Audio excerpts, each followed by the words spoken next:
Jen couldn't dare tell me this back 2011 to almost 2013 or so. A couple years of not being able to run and having severe bone pain and depression. It was pretty dark for me. And she didn't even dare try to say something like that. But years later, when we were up here in Maple Falls, before we moved into Bellingham, we were having some really hard times and sleeping outside and lots of money that we were burning through and unable to make money and unable to do my work in the world and didn't know what we were doing. And finally, Jen just told me, you have got to get happy, man. And the thing is, back when I couldn't run for 2 years and I had severe bone pain and depression, really, if I could have just run, I think it would have helped a lot, but I couldn't run. And because of the bone pain. But we figured that part out. I got healthy and figured that part out. And then we found our way moving up to the Pacific Northwest, but we found ourselves in a really tough spot where I couldn't, we didn't know how to make money and we didn't know how to live. And we were like sleeping in our tent for a year and burning through lots of money trying to fix up a house. And so that's when she told me that. And her dad used to always tell me, I just want you to be happy, Ralph. But I was like trying to figure out what to do with my life, to how to get it back. And so what I did, I knew Jen was right.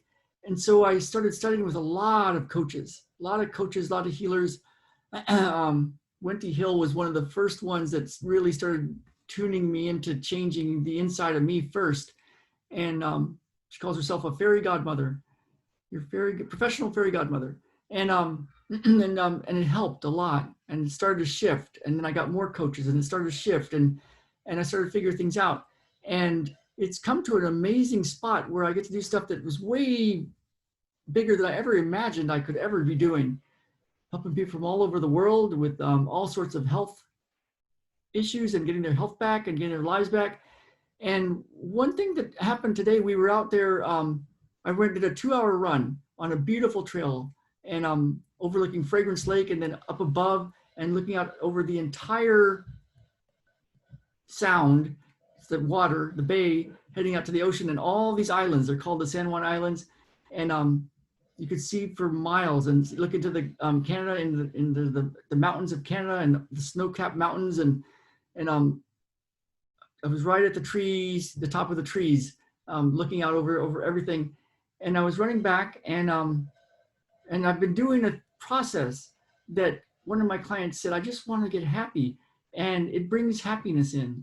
And so, years ago when I couldn't run, and then when I could barely run, and we were going through tough times, I used to watch running videos, and people have made really amazing running videos where you're right there, and they got a GoPro camera, and you're on the trail, and you hear the guy's feet, and you can hear the wind blowing through the trees, and you can see the trail, and it's like I was just soaking it all in. And so today on the run, I was doing that because it's part of what I've been up to, is just to notice how wonderful things are. And then we just spent about 2 or 3 hours out on another trail, Jen and Ben and Baden and I, next to a creek and some logs and a little bridge, and they were running and playing for probably 2 or 3 hours. And I was just noticing everything there, the little insects and the butterflies and the clouds, and the wind is going, and it's like, and so one thing that that you might try is just to notice, and notice what happens when you just notice. This a week from today, I'm going to be releasing something really, really cool. It's going to be an amazing gift for people. And it's what I learned. The interesting thing about getting happy and really dialing that in is something else starts to happen. Abundance starts to come in. And so it makes life a lot better. So look for, put on your calendar 10 a.m. next Saturday, and 10 a.m. Pacific time, and I'm going to be releasing something. I'm putting it all together right now, and I'm excited about it because it's that thing. If I would have had that back in really 2013, 2011 to 2013. I had to figure out how to get my health back. It was dark, being able to not able to run for 2 years, but along the way, this would have been really useful to have way back then. So look for that in a week, and let's get out there and live. Let's really live, and I'll see you all very soon. All right, bye now.